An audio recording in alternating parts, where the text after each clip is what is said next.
네, 안녕하십니까. 우리가 오늘도 일상기도회로 함께 하루를 시작하기 원합니다. 우리가 오늘 살펴볼 본문은 어제 이어지는 창세기 4장 1절에서 15절까지의 본문입니다. 우리가 어제 나누었던 말씀에는 이 죄가 이 땅에 들어왔을 때, 사람이 범죄했을 때 하나님과의 관계 속에서 어떤 일이 벌어졌는지를 함께 나누었죠. 이제 하나님께서 그들에게 가죽옷을 입혀주고 그들을 다시 하나님의 품 안으로 들어오게 하기 위한 하나님의 나름대로의 계획들이 보여집니다. 이제 오늘 본문에서는 그 죄가 삶의 자리에서 어떻게 드러나고 있는지를 나타내는 장면이라 할 수 있습니다. 오늘 본문은 최초의 이 인류의 예배, 그리고 인류 최초의 살인 사건이 등장하는 말씀이라고 할 수 있습니다. 그리고 죄 이후에 인간 현실을 잘 보여주는 본문이라고도 할 수 있죠. 본문은 아담과 하와에게서 가인이 태어나는 장면으로 시작하죠. 그것이 4장 1절에 기록되어 있습니다. 하와는 가인을 낳고 여호와로 말미암아 내가 득남하였다라고 고백을 합니다. 에덴에서 쫓겨난 이후에도 생명은 계속되었고 하와는 여전히 생명의 주권이 하나님께 있다라는 것을 고백합니다. 이어서 아벨이 태어나고 두 형제는 각자의 삶 속에서 살아갑니다. 가인은 농사하는 자로, 그리고 아벨은 양치는 자로 소개가 되죠. 이 차이는 비교를 위한 설명이 아니라 서로 다른 삶의 자리에서 하나님 앞에 서게 되었음을 보여줍니다. 두 형제는 때가 되어서 하나님께 제물을 올려드리죠. 그것이 3절과 4절에 기록되어 있습니다. 아벨은 양의 첫 새끼 그리고 그 기름을 드렸습니다. 가인도 땅의 소산으로 제물을 드렸습니다. 하나님은 아벨 그의 제물은 받으셨고 가인과 그의 제물은 받지 않으셨다라고 기록을 하죠. 본문은 그 이유에 대해서는 구체적으로 설명하지 않습니다. 다만 이 예배를 드린 이후에 가인의 반응이 기록되어 있습니다. 가인은 몹시 분하여 안색이 변하고 있습니다. 4장 5절에 보면 가인과 그의 제물을 받지 아니하신지라 가인이 몹시 분하여 안색이 변하니 라고 기록을 하고 있죠. 하나님 앞에서 자신을 돌아보면서 왜 하나님이 나의 예배는 받지 않았을까가 아니라 그의 감정이 먼저 반응하고 있습니다. 하나님은 이 지점에서 가인에게 말씀하시죠. 4장 6절에서 여호와께서 가인에게 이르시되 내가 분함은 어찌됨이며 안색이 변함은 어찌됨이냐. 7절입니다. 네가 선을 행하면 어찌 낯을 들지 못하겠느냐. 선을 행하지 아니하면 죄가 문 앞에 엎드려 있느니라. 죄가 너를 원하나 너는 죄를 다스릴지니라 라고 기록을 하고 있죠. 죄는 이미 가까이 있었습니다. 이 가인이라는 인물에게 어떤 이유로 제물을 받지 않았는지 모르겠지만 하나님이 이 가인에게 하는 말들을 보면 그가 나름대로의 삶을 이어나갈 때 온전치 못하는 모습이 있지 않았을까라고 짐작해 볼 수 있겠죠. 그래서 하나님은 그에게 다시 한번 요청하면서 어쩌면 권면하고 있는 거죠. 죄가 너의 문 앞에 있지만 너는 죄를 다스려라 라고 이야기를 하십니다. 가인에게 책임 있는 결단을 요청하시고 죄는 피할 수 없는 운명이 아니라 다루어야 할 대상이라는 것을 나타내고 있습니다. 그러나 가인은 이 말씀에 응답하지 않죠. 그는 아벨을 불러냅니다. 4장 8절에 보면 가인이 그의 아우 아벨에게 말하고 그들이 들에 있을 때 가인이 그의 아우 아벨을 쳐 죽이니라 라고 기록을 하고 있습니다. 죄는 마음의 상태에서 그가 죄를 다스려지지 못하고 행동으로 옮겨버립니다.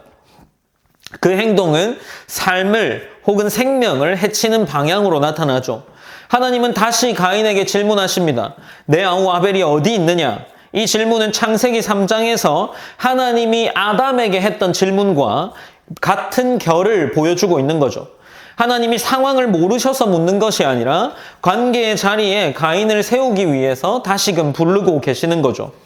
가인은 이 질문에 이렇게 대답합니다. 내가 알지 못하나이다. 내가 내 아우를 지키는 자이니까 라고 대답을 합니다. 책임을 거부하고 그가 지었던 죄를 피하려고 합니다. 그러나 하나님은 이 아벨의 피가 땅에서 부르짖고 있다라고 말하고 있죠. 죄는 더 이상 감춰질 수 없고 생명의 소리는 하나님 앞에서 반드시 드러나게 됩니다. 하나님은 가인에게 땅이 더 이상 힘을 내지 않을 것이다 말하고 그가 유리하는 자가 될 것이라 라고 선언하십니다. 그것이 4장 11절과 12절에 기록되어 있습니다. 죄의 결과는 결국 단절된 상황을 만들어내고 불안정한 삶을 만들어냅니다. 자리를 잃고 관계가 밀려지는, 관계에서 밀려나는 그런 삶의 결과를 초래하는 거죠. 가인은 이 선언 앞에서 자신의 처지를 말하는데 그것이 4장 13절과 14절에 기록되어 있습니다. 가인이 여호와께 아뢰되 내 죄 벌이 지기가 너무 무거우니이다. 14절입니다. 주께서 오늘 이 지면에서 나를 쫓아내시온즉 내가 주의 낯을 배웁지 못하리니 내가 땅에서 피하며 유리하는 자가 될지라 물은 나를 만나는 자마다 나를 죽이겠나이다. 라고 기록을 하고 있습니다. 형벌이 너무 무겁고 어디에서나 자신이 죽음을 당할까 두려워합니다. 어쩌면 이 가인에게는 당연히 자신이 그런 벌을 받을 만하다라고 생각해야 될지도 모르겠지만 가인은 다시 하나님에게 자신이 져야 할 형벌이 너무 강하다라고 합니다. 그런데 하나님은 그에게 징계나 심판의 연속을 말씀하시지 않고 꽤나 인상적인 말씀으로 이어나갑니다. 하나님은 가인을 즉시 제거하지 않으시고 그를 해치지 못하도록 표를 주십니다. 그것이 4장 15절에 기록되어 있죠. 가인을 죽이는 자에게는 더 큰 벌이 따를 것이다 라고 말씀하십니다.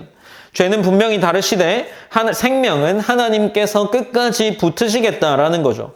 심판의 말씀 속에서도 그 가인에게 여전히 보호의 말씀이 함께 주어집니다. 창세기 4장 1절과 11절에서 15절까지의 말씀은 죄가 한 개인의 내면에 머무르지 않고 관계가 공동체로 확장되어 가는 과정을 보여줍니다. 예배의 자리에서 시작된 마음은 결국에 마음이 왜곡되어 버려서 결국에 형제의 생명을 해치는 자리로 나아갑니다. 그러나 이 본문은 동시에 하나님이 죄 이후에도 여전히 인간을 부르시고 그를 보호하신다는 사실 또한 보여주고 계시죠. 하나님은 죄를 외면하지 않으시지만 죄인 또한 쉽게 포기하시지는 않습니다. 이 말씀 앞에서 우리는 우리의 죄의 무게와 죄를 멀리해야 한다는 그 마음을 다잡으면서 하나님의 은혜가 우리 삶에 여전히 역사하고 있다라는 사실을 붙들어야 하겠습니다. 우리가 오늘도 함께 이 말씀을 기억하면서 기도하길 원합니다. 첫 번째로는 죄가 문 앞에 엎드려 있을 때 외면하거나 밀어내지 않고 하나님 앞에 죄를 돌이키고 죄를 다스릴 수 있는 그러한 믿음이 우리 가운데 있기를 기도했으면 좋겠습니다. 그리고 두 번째로 가인에게 생명을 지키는 보호하는 표를 주신 것처럼 동일하게 우리에게도 하나님이 구원이라는 그리고 성령으로 인치심을 주셨습니다. 우리가 그것을 기억하면서 우리의 보증된 삶, 우리 가운데 이미 하나님이 모든 대가를 치루어 놓은 보증된 삶을 살고 있다는 것을 기억하면서 오늘 하루의 삶이 그저 흘러가는 하루가 아니라 나름대로의 하나님과의 교제 속에서 기쁨을 찾을 수 있는 그러한 삶이 되기를 기도했으면 좋겠습니다. 제가 기도함으로 오늘 일상 기도를 마무리하겠습니다. 사랑의 하나님 감사합니다. 하나님 우리가 오늘도 어김없이 일상기도회로 나아갑니다. 하나님 우리가 함께 살펴보는 이 일상기도회가 하나님의 은혜가 있는 자리가 되게 하시고 또한 우리가 오늘 이 가인과 아벨의 말씀을 살펴보았을 때 여전히 하나님이 가인을 지키고 보호하신다는 그 사실이 우리 가운데에도 동일하게 은혜로 작용하게 하시고 그 은혜라는 것이 그저 멀리 있는 것이 아니라 오늘 하루를 보낼 때에도 동일하게 하나님이 우리 가운데 기쁨의 이유와 또 찬양의 이유가 되시는 그러한 하루가 될 수 있도록 하나님이 인도하여 주시옵소서. 하나님께서 오늘도 붙잡아 주시고 언제나 하나님이 지키실 것을 믿습니다. 모든 영광 하나님께 올려드리며 살아계신 예수님의 이름으로 기도드립니다. 아멘.